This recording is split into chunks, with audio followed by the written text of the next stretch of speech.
Red Sea. This is not just a body of water, it is the lifeblood of the world, where 40% of the world's oil, trillions of dollars from Saudi Arabia, Qatar, and the UAE flows through the Strait of Houthi, a deadly choke point where a single spark could ignite the global economy.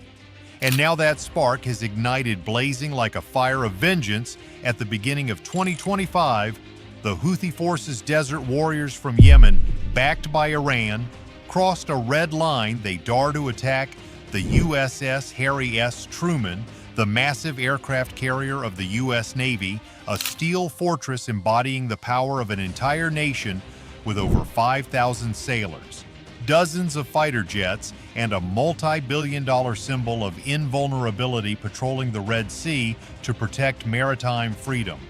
The hoist showed no concern from the shores of Yemen. White smoke rose from launch pads hidden in the sand as missiles roared and drones screamed toward the Truman like sharp daggers aimed at the heart of America. They even boasted about shooting down an American MQ-9 Reaper drone with indigenous missiles in Marib province. Yet another provocation amid the storm of war in America. President Donald Trump is not sitting idly by. Standing before the microphone, his voice booms like thunder. The day of retribution had dawned like a thunderclap. What began as a slow burn had erupted into a roaring inferno, and now the United States was prepared to unleash the kind of retaliation that history would remember, not just for its scale, but for the message it carried. After days of mounting tension and persistent provocations, President Donald Trump stepped onto the world stage with fire in his voice and steel in his tone. There would be no hesitation. The USS Carl Vinson was being rerouted from the Pacific, steaming full speed ahead toward the Middle East. This wasn't just a military maneuver, it was a declaration of intent. The Vinson would join forces with the already deployed USS Harry S. Truman, creating a rare dual-carrier strike group that symbolized raw American power. The oceans themselves seemed to tremble under the weight of what was coming. Trump took to Twitter, his words dripping with fury. "We've been pounding the Houthis day after day.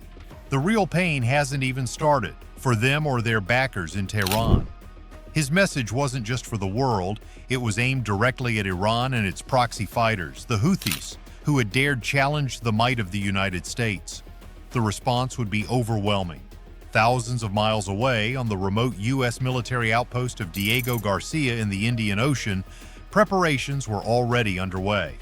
On the tarmac, under the brutal tropical sun, 6 B-2 Spirit bombers stood poised for launch. These sleek, bat-winged stealth aircraft represented nearly a third of the entire B-2 fleet, each one fueled, armed, and awaiting final orders. Their mission was clear. If diplomacy failed or if Iran escalated, they would fly directly into the heart of the enemy's territory and rain down devastation. The bombers carried with them not just ordnance, but a warning, a silent looming threat that could reduce hardened bunkers and underground facilities to rubble. Meanwhile, Iran's response was swift and defiant.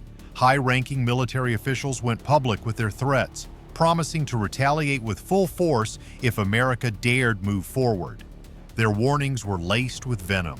They boasted that Iran had the capability to strike Diego Garcia itself, an audacious claim that sent a shiver through military analysts around the world. But it wasn't just Diego Garcia that was under threat.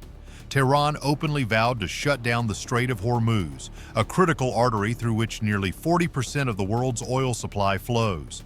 The implications were staggering. One missile launched in that narrow waterway could ignite a global economic crisis. Markets trembled, shipping companies rerouted vessels, and insurance rates for Middle Eastern transport skyrocketed overnight. This wasn't merely about retaliation anymore, it was about deterrence, power projection, and the survival of international order. On one side stood the Houthis, battle-hardened and determined, using improvised drones and repurposed cruise missiles. On the other side stood the United States, bringing with it the most advanced naval, air, and cyber capabilities on Earth. Caught in the middle were countless civilians, shipping crews, and nations that relied on oil moving freely through the region. Russia's presence in the Indian Ocean grew quietly but steadily, as Moscow deployed surveillance ships and submarines ready to exploit any shift in the global balance. The European Union, unable to stay on the sidelines, dispatched warships to the Red Sea to protect its commercial interests. Tension didn't just linger in the air, it saturated every movement, every signal, every inch of ocean. And then it happened. On the evening of January 6, 2025, as darkness fell across the Red Sea, klaxons wailed aboard the USS Harry S. Truman. Sailors scrambled to their battle stations as the ship's SPY-1D radar array detected dozens of fast-moving contacts approaching from the Yemeni coastline. The bridge snapped to high alert. "Multiple hostiles inbound," an officer barked. Within seconds, command centers throughout the fleet confirmed the nightmare scenario. The Houthis had launched a coordinated, multi-layered assault. The objective was clear: to breach America's naval shield, inflict damage, and score a symbolic blow that would echo across the region. Houthi ground crews in Yemen had launched a salvo of Chinese-made C-802 anti-ship cruise missiles, known by their nickname Wave Gliders. These weren't toys. Each missile traveled at over 600 miles per hour and carried a 365-pound high-explosive warhead designed to destroy a frigate or severely damage a destroyer.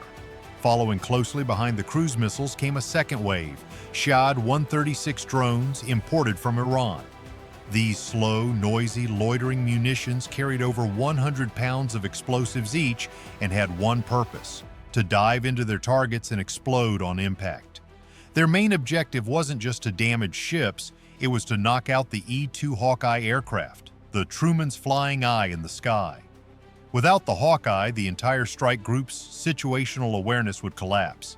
It was a bold, almost suicidal gambit, but that's what made it dangerous.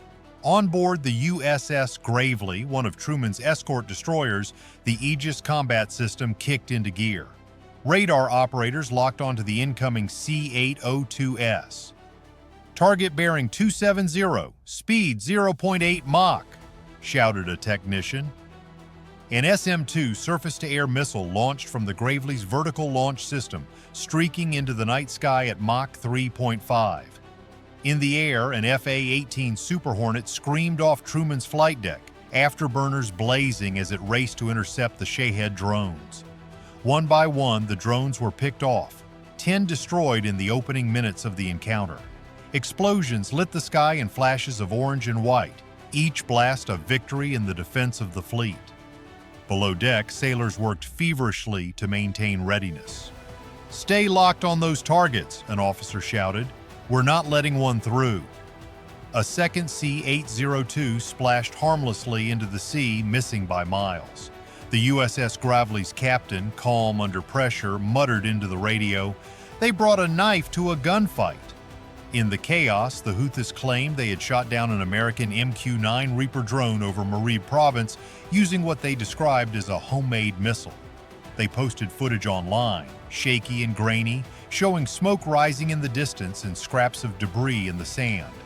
The Pentagon, however, remained unfazed. "Let them celebrate their imagination," one U.S. official quipped. "Meanwhile, we're taking out actual weapons depots." Yet propaganda mattered. The Houthis knew they were outgunned, but every downed drone, real or fabricated, was a psychological weapon. To their followers and Iranian sponsors, such claims meant resilience, resistance, and reach. But back on the Truman, the crew had no time for politics. They were scanning the skies, watching the sea, preparing for what was coming next. The assault had failed, but the war was just beginning. Even as the smoke cleared, reinforcements surged forward. The USS Carl Vinson closed in, bristling with F-35 Lightning II fighters designed for stealth, speed, and surgical precision. With its arrival, the Truman and Vinson formed a twin-pronged spearhead that dominated the region. Around them, the USS Gettysburg, USS Stout, USS Jason Dunham, and USS Sullivan stood ready, each destroyer and cruiser armed with tomahawks, harpoons, and next-gen radar. The sea had become a floating fortress. Overhead, the skies of Diego Garcia buzzed with activity. The 6 B-2 bombers sat fueled and loaded, each one capable of carrying GBU-57 bunker buster bombs, massive munitions designed to penetrate 200 feet of earth and 60 feet of reinforced concrete. If given the order, they could eliminate Iran's most deeply buried nuclear facilities in a single strike. The world knew it. Iran knew it, and so did the Houthis. On Truman's deck, rows of F-A-18s waited like hawks on a perch. Each jet was loaded with JDAM bombs, smart munitions that could seek out and annihilate enemy targets from thousands of feet in the air.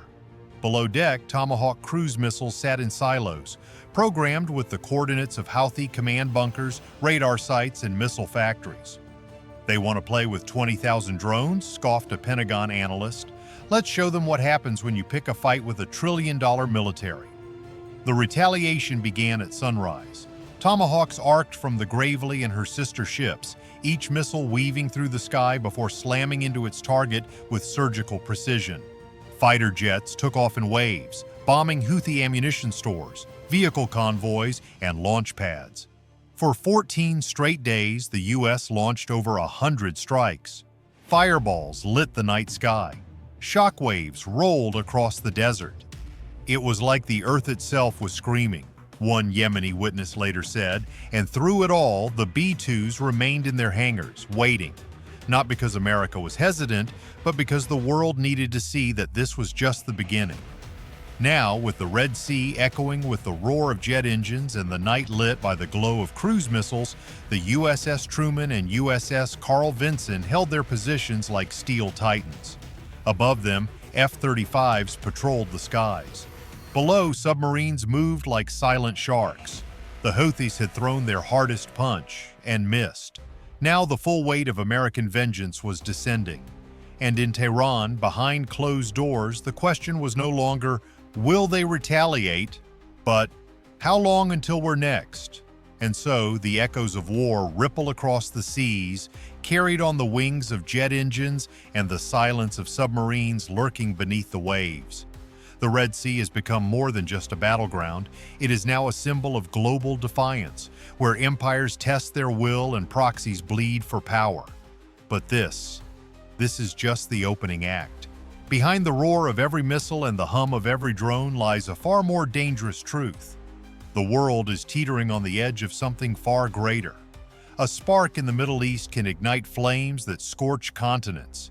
And as American warships hold the line and stealth bombers await the command to strike, one question haunts every war room from Washington to Tehran.